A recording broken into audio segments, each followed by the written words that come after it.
Hello, everyone, and welcome back to Time Under Tension.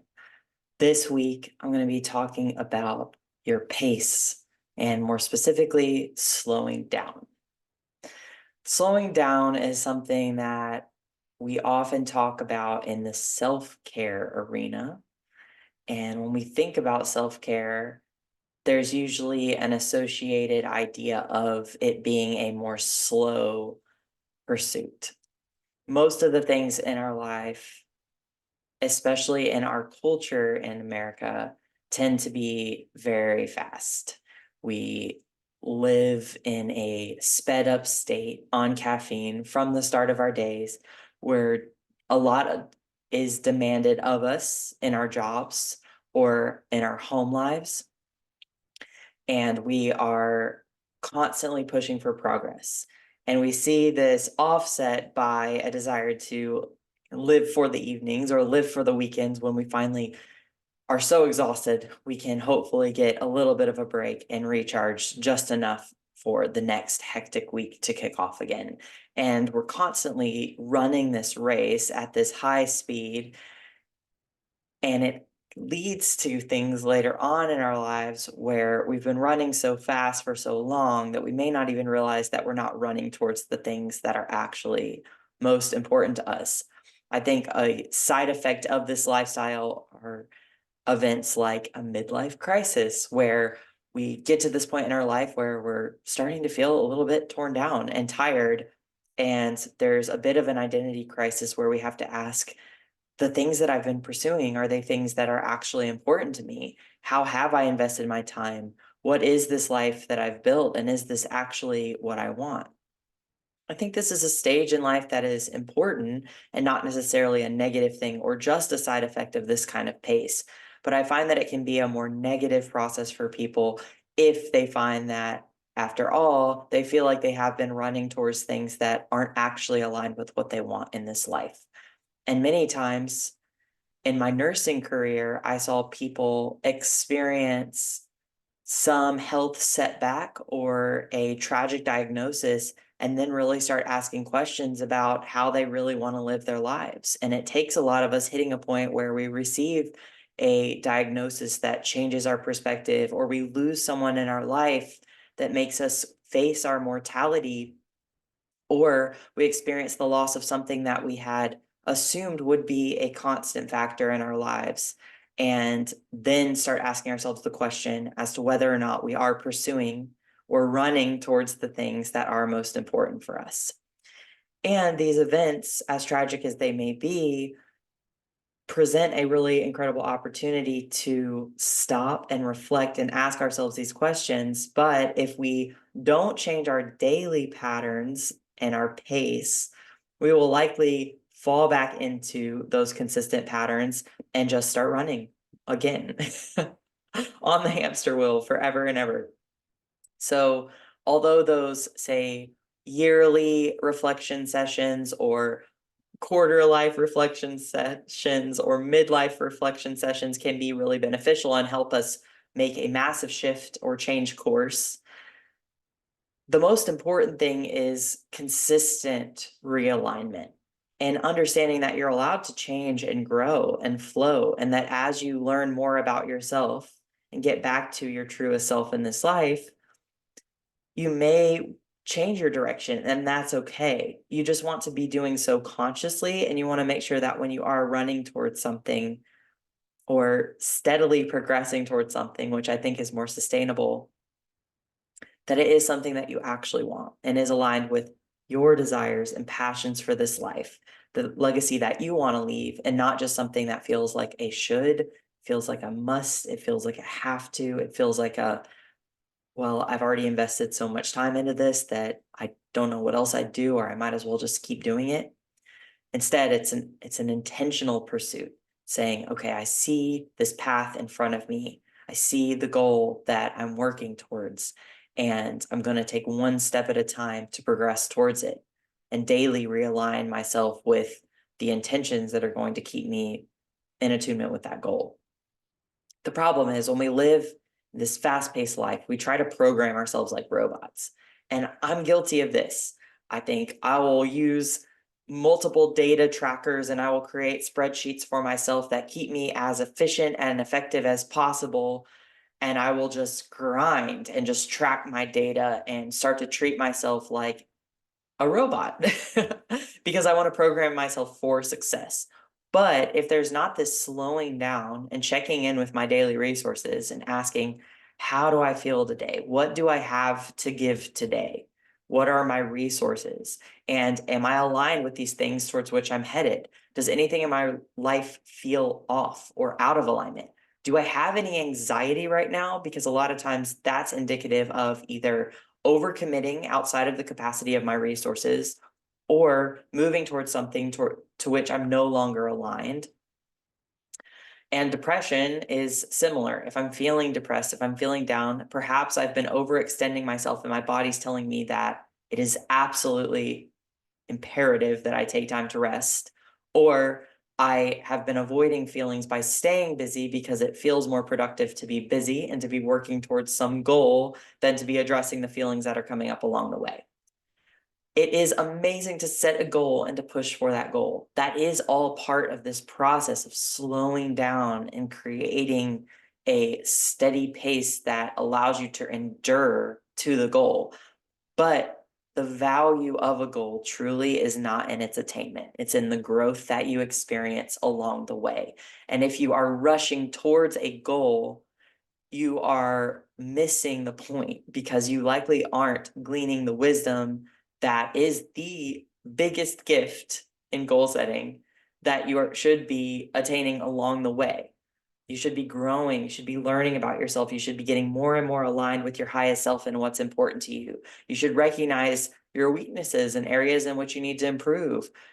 Better ways to relate to people, better ways to relate to the things in your life, recognizing when negative coping mechanisms come up and starting to replace those with positive ones. It's how you grow along the way to the goal that really changes your life. And that takes slowing down. I like to think of life as more of a flux. There's these seasons of push and there's these seasons of pullback. And truly, I feel like nature kind of gave us those seasons, right? Winter is a time when things ideally slow down a little bit and it's cold and we're inside and we're reflective and we're hibernating and we're really thinking about what's important. And then spring, new life starts to come. We have these bursts that happen in nature. We start planning, we start planting seeds, we start thinking about the abundance to come. And then summer, we can push and grind and have fun and embrace the sunshine. And there's these natural fluctuations that happen throughout the year, and we tend to disconnect from nature and our natural patterns. But if we were to reconnect, if we were to slow down, I think that we would find that fluctuating between seasons of pushing and pulling back, of grinding and resting, tends to be the most productive way to move forward. You're pushed forward with those undulations. When we are constantly trying to grind and push past our limits, we end up having to pull back and rest because we end up sick. We end up overextending ourselves. We end up resentful. We end up delving into our negative coping mechanisms to try to push ourselves past our limits. Whereas if we started to slow down along the way, we could daily check in with ourselves and recognize when to push, when to pull back. And it's more of this daily undulation versus these huge bursts of commitment followed by backsliding. This requires more awareness and it requires slowing down. And slowing down can be really uncomfortable when you've associated progress and momentum and doing well in your life and succeeding with constantly grinding. If rest is not synonymous with growth for you, then it's going to be very difficult, or it's going to take a lot of intentionality to start to prioritize rest and to see it as a positive thing. I know so many people feel so guilty for resting, myself included, because we see it as the opposite of making progress towards a goal. But resting is a necessity, it's a prerequisite. It is absolutely synonymous with progress, and it is a requirement to continue to progress. And if you want to have endurance, you have to learn how to pace yourself appropriately, which means knowing when to give and knowing when to pull back. I honestly think a lot of our challenges in relationships, whether that's relationship to other people or relationship to the things in our lives, which I believe are all related and reflect similar patterns,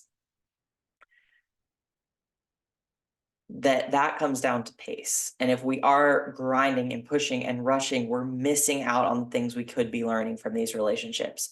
We start to point to the relationships as the issue. This other person is causing me to feel this way, or I can't trust myself with food. I have a bad relationship with food or an addictive relationship.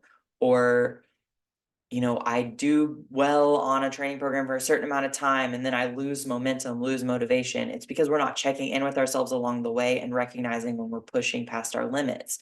Whereas if we stopped and recognized when those little indicators from our body, from our minds are telling us, hey, you're not where you need to be right now. Hey, you're feeling a little bit anxious. Hey, notice that you're kind of slipping into this negative coping pattern, not in a self-shaming way, but in a way of recognizing that it's our bodies and our minds trying to communicate with us that we may not be resting enough, that we may be pushing the pace a little bit too much, that we may be out of balance in an area of our lives, and we may need to take some time to reprioritize and redistribute our resources.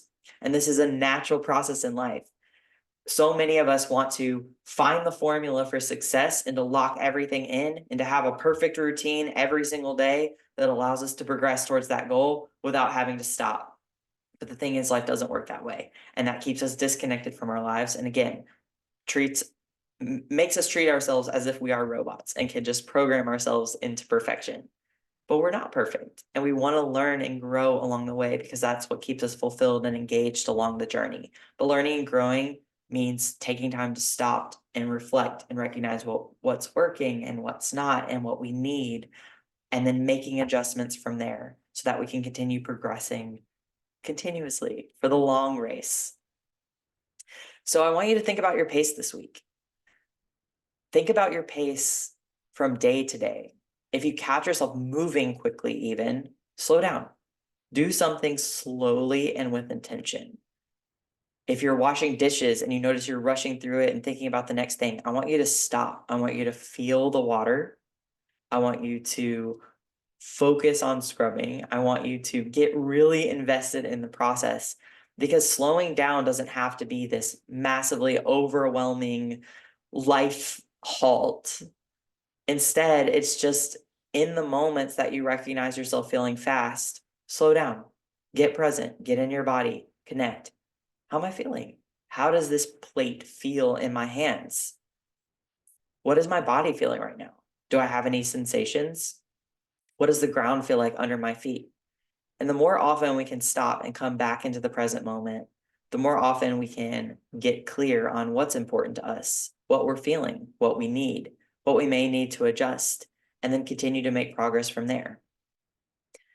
I found that those who make the most progress are so in tune with this that they're able to make tweaks and adjustments and redirect consistently without it being a set in stone, say, weekly process or weekly check-in. But starting with some kind of consistent weekly check-in is a great place to start if you're not used to slowing down. I like to check in with myself every Sunday and ask, like, how am I feeling? How am I feeling in my body? How was my sleep this week? How was my digestion? Is there anything that my body is telling me that I haven't been listening to? Are there any feelings that I feel like I've been pushing down? Is there any resentment or frustration building in my life? Are there any areas in which I'm feeling envious of someone else, as this may indicate something that I also want to pursue that I've been neglecting in myself? How has my relationship with food and substances been this week? Not just purely for that relationship, but understanding that that's a reflection of how I'm feeling overall in the other relationships in my life. I reflect on my big goals and then ask, how did I move towards these? And what did I do that moved me away from these? And what do I want to focus on in this week to come to continue progressing towards the things that are important to me? What did I learn? How did I grow? And how do I want to move forward based on that? That's really the reflection. And if that's something that you can start with doing each week, and then ask yourself small questions throughout the day and take opportunities to ground and get present, I think you'll have a lot more fun along the journey. You'll also stay much more aligned with what's important to you and your actual goals. and you will embrace the true journey, which is the growth and self-awareness that comes along the way. And there's so much peace and fulfillment in that process. So that's your challenge this week. I want you to get present as often as you can, align yourself with what's most important, and start to find joy in the journey. Slow down, be in it, and let me know how it goes.